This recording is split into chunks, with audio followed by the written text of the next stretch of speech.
And Karen's like, you weren't second string. You were the backup.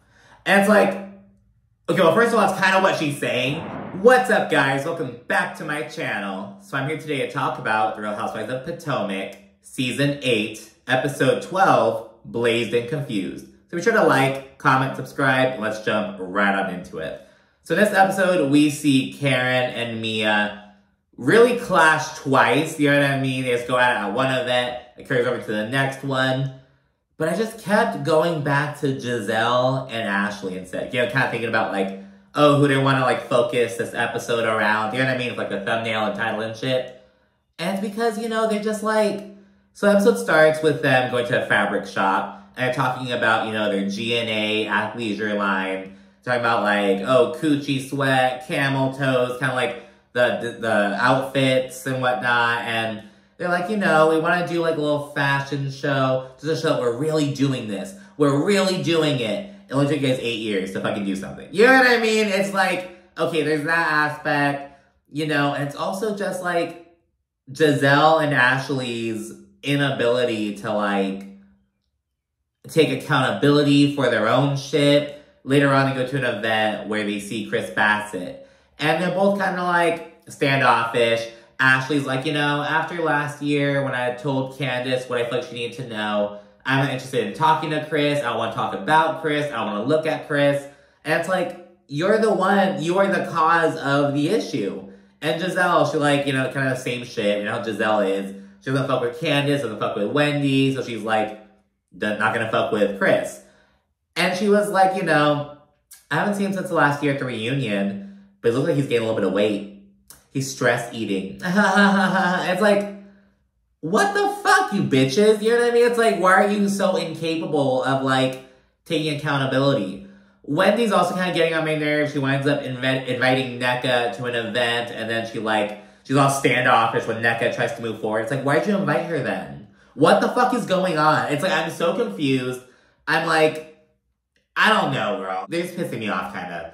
But, you know, we start with Gizelle and Ashley fabric shopping, as mentioned earlier. They also invite Robin and Mia to drop in. And again, after discussing, like, how they want to add, like, they want to do, because they don't work out with underwear. So if you want to add extra fabric to, like, help with coochie sweat, it's like, well, why don't you just fucking wear underwear? I don't know. You know what I mean? But yeah, talk about that. And, you know, the ladies then discuss Karen and her 2 invitations to Surrey County. Mia says that, you know, I'm a first-round draft pick. I'm not no fucking second-string ass bitch. I'm not going to be on the follow-up invite. Like, that's not happening. Ashley then brings up Eddie's upcoming weed event. Wendy ultimately invited Nneka after making a big old how-to in the last episode about, like, oh, I'll send a group text. I'll invite who I want to invite. I don't know. Like, playing coy and shit just to ultimately invite her. So Wendy included Nneka in her group chat, and I guess Eddie, who's like the one who's actually throwing the event, he sent out another group chat, but he did not include Ike. And I'm still kind of thinking about last week when Wendy was like, oh, your husband tried to attack mine. And I'm like, is there something that was cut out of, like, the final cut? Because, like, I didn't see Ike try to attack Eddie. He confronted Eddie, and Eddie, because he's fucking puny in comparison, may have felt, oh, attack. But it's like, that's not Ike's problem. It's just feeding into the, you know what I mean? It's like, I don't know. It's kind of like shitty of Wendy to do. Transparently, I don't really fuck with Wendy that much, but it's like, girl, why? She's just moving weird in my opinion. But, you know, Eddie's not inviting Ike, but Wendy decided to invite Nneka. Not sure why. But anyways, we then see Nneka at home having a meeting with her business partner, who she's going to be, like, releasing a sparkling wine line with. And she mentions that, you know, she's been working out for, like, 4 months. It's super quick and speedy. And I'm like, how involved are you in this project if you're getting it out in, like, 4 months? Like, are you just, like, an investor? Like, how involved are you with this shit? So, I don't know. It's kind of weird to me. She also mentions that, you know, she's a lawyer for a prominent financial tech company. And she hasn't really talked about her job too much. Maybe she can't because, like, her contract or whatever. Maybe it's a good thing that she hasn't because, you know, Nneka isn't really well-liked on the show so far. Though in this episode, we're starting to see her, like, be with some of her friends a bit more. Like, you know, we see Lebe come over along with her friend Chica and kind of chit-chat in the kitchen. She talks about her empty-ass house. There's moving in. She has no fucking furniture, basically. and she's gonna have an upcoming unpacking party. It's gonna be like, oh, come in your PJs, it's gonna unpack and shit. Seems kind of fucking weird. I'm like, an unpacking party? What happened to a housewarming? I don't know. It's kind of weird. They also discuss a situation with Wendy. NECA says, oh, Wendy invited me to her husband's, like, cannabis event. It was so fucking weird. I don't even know why Eddie's doing this venture. It's so random. They're like, oh, we're gonna have, like, a rolling class with oregano. And what Wendy's doing is like, I want a big blunt while she's rolling a fucking joint. It's like, you guys don't know about, you know what I mean? It's like, it's clear they don't really fuck with it. And like, you know, we'll see Candace talking about weed. She's like, ooh, I love weed. I want the chill weed. And it's like, indica, you mean? It's like, girl, it's like, not to be that bitch, but it's like, it's not that hard to like learn like the shit. Especially if you're trying to like, oh, I like weed. You should learn what the fuck the shit is. Like, this is a blunt, this is a joint, you know what I mean? Like, oh, this is like indica, sativa, that's a hybrid. Like, it's, I don't know, it's just kind of annoying. But anyways, they discuss Wendy and her whole situation with NECA, and she's like, you know, she invited me to the weed party, so I'll invite her to the unpacking party. Hopefully it's a new beginning, yada, yada, yada. Lindsay Candace, she's reading lines for her scripted show that she's working on, and she discusses all she has going on, her music shit, this scripted project. She has, like, other acting shit. She's super busy with that shit, I guess. Is she still trying to, like, do, like, the baby stuff? I don't know. That seems to be very much on the back burner. I'm just kind of asking if she hasn't talked about it. Then Candace asks Chris about how he feels about seeing Gizelle and Ashley, a.k.a. Neck and Forehead, at Eddie's event. He's kind of whatever about it. Eddie and Wendy then go to a dispensary to check out, like, I thought they're just checking out the space, but it's like, oh, they're rolling up, like, to have the event already. And, you know, Eddie discusses the strains for the weed brand. They're like, we're gonna have energized Eddie and mellow Eddie. The sativa and indica. And I feel like you place so much emphasis on, like, ooh, sativa is like a head high, while indica is like a body high. It's kind of like, you know, kind of know where your mindset's at, how tired you are. It's like, it's more nuanced than that. That's about that. There's also a third strain, which is called Zen Wen. This feels very sticky, very, like, I don't know, I actually consume cannabis. I'm not gonna be fucking checking this. It just seems like a random venture. Kind of everyone's like, oh, Wendy's doing a candle line, she's doing a talk show. Where's, like, the congruity? And I want to kind of compare it to, like, Tamra Judge in Orange County. So she and Eddie this past season, they recently closed down their, not Eddie Osefo, Eddie Judge, her Eddie. They recently closed their gym that they had going for like 10 years. They're super into fitness and like wellness kind of shit. So they had the gym as the main thing. And recently they started a CBD line. I don't know if it was recently, but somewhat recently. Later on, they started a CBD line. And I kind of get that because, you know, CBD, it doesn't get you high. It's kind of just like the benefits, if you will. I consume cannabis, but not like for the health. I just like being high. So, you know, I like smoke weed and shit, but like I don't fuck with CBD because that's not really what I do use it for. You know what I mean? So I understand Tamra going into the CBD area, but it would be random if Tamra went into weed. You know what I mean? And with Wendy and Eddie, it just all seems like I've never heard them talk about weed. Granted, you know, oh, it was just legalized in Maryland, but they never like talked about it. They never referenced it. They never like alluded to it. Like it just seems so random. You know? And of course, Gizelle and Ashley's GNA shit is also very random. It doesn't really, but that's like less, it's very much giving like She by Sheree type of shit. Like, oh, we should do this. It's like, how much is gonna actually actualize? I don't know. It's just, I'm kind of just like, what is, it seems random. It doesn't seem like, you know? Like, look at Karen and her La Dame fragrances, you know, her fucking, her candle line, the whole House of Huger kind of vision. Like, I could kind of, she's kind of like been sticking with that, making it her brand.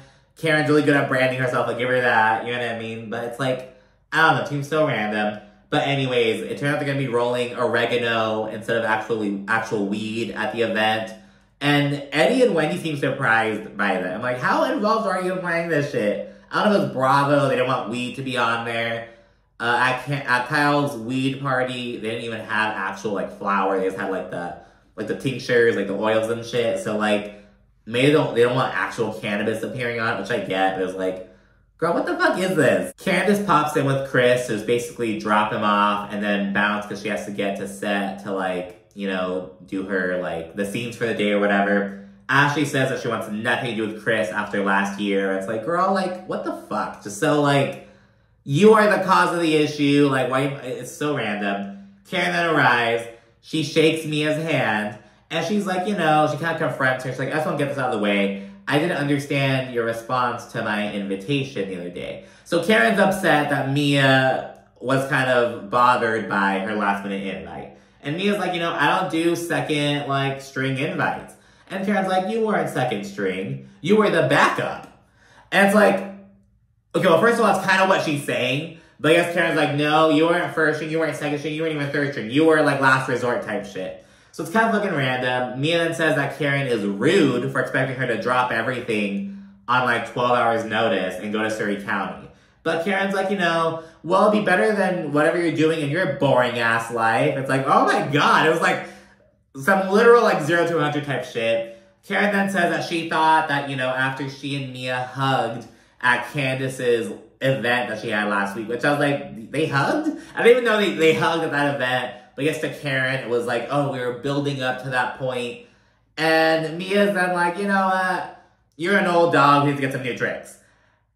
And Ashley, Wendy, and Karen were all gagged. They were like, what? Like, it was crazy. In the confessional, Karen was like, I brought you into this group. The least you owe me is some respect. Oh, like, but she didn't really say shit in the moment. She did tell Mia, oh, you are the trick. But, you know, that's a little moment, if you will. Gizelle then arrives, and Mia fills her in on what just happened. Gizelle pays Wendy dust. She doesn't greet her. And Wendy was like, why is she going to come to my event and not say hi to me? And production rolls, like, clips of Wendy refusing to greet Gizelle at various intervals. But none of those events were Gizelle-run events. If they were Gizelle-run events, Wendy wouldn't even fucking been invited. So it's kind of like, it's not exactly the same thing, you know what I mean? Like, granted, you know, it's kind of weird of Wendy to be like, oh, you know, you're not saying hi to me when she's been giving Gizelle the same energy. But Gizelle is the one who started that whole thing first, last season. So, that's kind of weird, but it's also weird for Gizelle to be rolling up to Wendy's party and not greeting her. It's like, don't fucking come then, you know what I mean? Same shit with NECA being invited, though. Wendy, why are you inviting NECA if you aren't going to be receptive to her trying to move on? It's just fucking random. I don't know what the fuck's going on with this cast. I don't know, girl. Some more people arrive. Kiarna's there, the girl who gets into a fight later on this season. We're kind of seeing her pop into more events lately. So we're once getting close to it. So she rolls in. So other people do as well. Eddie begins giving a speech. And when Gizelle kind of catches sight of Chris Bassett, who is, by the way, kind of being babysat by Wendy. She's like, oh, we saved your seat right here next to me and Eddie. We got you, Chris, because, you know, Candace isn't there. He's kind of flying solo. But he's there to support Eddie, so that's kind of cool. Gizelle makes a comment like, oh, I haven't seen Chris in a while. Looks like he's gained some weight. Must be stress eating. Just starts laughing and shit. So vile. Mia then says, in the confessional, I have not known Eddie to have a real job since I met him. I've never known an always available attorney who actually makes money. But if you want to be the weed man now, I mean, go and do your thing. I'm like, oh my God, Mia. Mia is so funny sometimes. The fake rolling party then kicks off. Wendy acknowledges that everyone's laughing and having a good time. She thanks them for coming. And of course, Gizelle's like, was Gizelle laughing? I don't remember laughing. Was Gizelle laughing? And production shows, yes, bitch, you were laughing at multiple intervals. Like, so miserable. After Gordon leaves, Robin, she checks in on Mia and asks how they're doing and everything. And Mia admits, you know, I kind of want to clock out, but I can't leave him. His family doesn't give a fuck about him and if he's eating or anything. It's like, okay, Mia, like, again, we fall on my sword. Oh, I don't want to, I want to be with him, but I can't leave him. It's like, girl, shut up. After the fake rolling party, NECA, she pulls Wendy aside and she thanks her for the olive branch. And, you know, I would also think that it would be an olive branch. Like, oh, you invited me. But Wendy is so icy.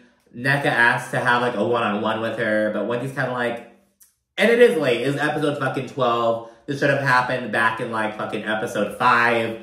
But, you know, it didn't. So now it's happening now. Wendy's super icy about it, and Nneka's like, well, you said we're skipping 20 million steps, so this is the first step, having a one-on-one. But Wendy doesn't seem super open, but we do see that they do end up having one later on, in like the next episode, I believe. And Nneka's confused. She's like, why did you invite me if you weren't trying to move on? Which I'll agree with. Mia and Gordon then go to lunch, and they discuss therapy and how the family business shit is like impacting their relationship. Mia says that she doesn't think Gordon is taking accountability for his role in the matter. Because she's like, we didn't just wake up one day, your family didn't just wake up one day and decide to kick you out of the business. There were things leading up to that, you getting kicked out led to me getting kicked out as well. Then we had to move, we don't have a nanny, there's a whole domino effect that started with Gordon, essentially. But she says that he's not taking accountability. And, Mia knows Gordon. She knows his family and their dynamic. So she's kind of saying that. It's like, well, maybe there's more to the story. There always is. It's never as black and white as it seems on the surface. Mia then says that she actually wanted to divorce Gordon before because, there's been such a negative, it was like such an emotionally draining environment. And she's like, it had nothing to do with the finances, just reiterating that. She's really building a case to I left Gordon, but it's not because I'm a gold digger. And it's like, okay, girl, I don't know about that. But anyways, Mia and Gordon discuss, the situation between Ashley and Michael. And they're like, how do you think we would handle it if, we were to split up? And, Mia said, I feel like you would have definitely given me, a settlement. But Gordon was like, well, it wouldn't have gotten that far. We would have worked out an arrangement. And he's like, think about it. We can both get what we want, be mutually beneficial, we'll still co-parent the kids and blah, blah, blah. Basically, it kind of seemed, I'll let you go off, do your thing, have sex with these guys and date around and stuff. And I still have a pretty wife on my side to take to events and to go to bed with every night. You know what I mean? That's what it was giving. Mia's kind of there's no amount of money that could keep someone in captivity. What the fuck? I think in Mia's mind, she's also bitch, I still got it. I can get someone else. You know what I mean? It's it's just not really working out. He kind of floats that idea. Gordon's if we could find a deal that makes sense and works out, why would we split up? Though Mia disagrees and is just not on board with this. Moving along, we see Nneka and her sister set up for the unpacking party. She says that she hopes that Wendy comes through. Wendy never reached out saying that she wasn't gonna attend, so she thinks that she's expecting Wendy. Lee's begin arriving, and there's some tension between Mia and Karen. As well as between Karen and Charisse when, Karen rolls in. She says hi to, her homies, and she's like, and hi, everyone, to Charisse and Mia. And she's like, everyone says hello. Just, that stupid, passive-aggressiveness and shit. Wendy winds up not arriving, and she failed to let Nneka know. She learned by way of Ashley and Kiarna. So, she's kind of whatever, Mr. Disrespect. Nneka kicks off the unpacking party by whipping out her 2-year-old wedding gifts. And everyone's like, why the fuck haven't you opened your wedding gifts yet? It's been 2 years. Super random. It's so funny as they're opening the gifts. Kiarna opened something that was super small, and she's like, who's this from? Ashlyn? Ashlyn is not your friend, girl. Some shit like that was so funny. Gizelle says that Karen looks very refreshed before asking where she stands with Mia. And she did it and so the last one, Mia called Karen an old dog, so now Karen's like, you look very refreshed, Karen. And Karen's like, what are you getting at, Gizelle? She's like, nothing, I'm just, giving credit where credit's due. It's like, bitch, you know what you're doing. But yeah, so she asked where they stand and everything. After some discussion, Mia says, it takes a trick to know a trick. And she then references the rumors that happened last year of Karen allegedly fucking in the bathroom. And, Karen brushes it off. She's like, I've been dealing with this shit for 8 years. I'm immune to this shit now. But, for someone who has rumors of her out there, I'm kind of surprised. And she then mentions these rumors about Mia allegedly hanging out with a rapper and fucking a married man. And in confessional, Mia's like, well, first of all, he's not a rapper. And she goes on to say to the ladies, well, we're just hanging out. I'm not dating some guy. We're just hanging out. Gordon knows. So I was like, oh shit, Mia's laying it all on the table. Regarding the married man accusation, Mia's like, Gordon is the only married man who I actually had sex with. And I own that. And I'm like, what do you mean actually had sex with? Like, oh, I'll give blowjobs to hella married men, but Gordon's the only one who got this pussy. It's like, what do you mean? Like, you know what I mean? So that was weird. Karen then claims that Mia is openly dating. And Mia says, you know, I'm just hanging out with someone who's not a rapper, which Gordon knows of and whatever. Then Nneka introduces a game of Never Have I Ever. And the first one is about, you know, oh, have you ladies ever considered paying for vitamin D? Have you ever considered paying for dick? And there's some silence, kind of some, like, laughter or whatever. And Ashley, she's like, Charisse, have you ever considered? And I was like, oh, what, bitch? Charisse is like, hold on. What are you saying? And Ashley in the confessional tries to save it, being like, well, you know, older divorcees, they want the no strings attached stuff. I'm like, that's not what you fucking meant, bitch, and you know it. But yeah, talking about gigolos and paying for a dick, and Ashley's like, Charisse, have you ever? Oh my god, it was so fucking funny. I was not expecting that, to be honest. So yeah, that's how the game kicked off. The second question, it pertains to Karen having Robin and her family saved in her phone. So Mia, because she was mad at Karen, she wrote, never have I ever, you know, screenshot a picture of my friend and their family in my phone. And you guys, everyone's got confused, and Robin has to, like, come clean to Karen and tell her the story. And Karen kind of plays silly. She's like, what? Like, I mean, if you say it happened, it probably did. You know, I think I have a whole Robin Dixon folder. Like, it's not a big deal. Karen says that she actually likes Robin's parents, and that must have been why she saved the photo. It was no big deal. I can guarantee you she saved that to talk shit about Juan not being in the photo. Because Robin said it was a photo of her sons, and her parents, but no Juan. That has to be why Karen saved that photo. There's no fucking way it isn't. The event then winds down with Karen toasting to Nneka, and Ashley dubs her the Princess of Potomac. And that's where the episode ends. Thanks so much for watching. Share, like, comment, subscribe, and stay tuned for more. Thanks again. Bye.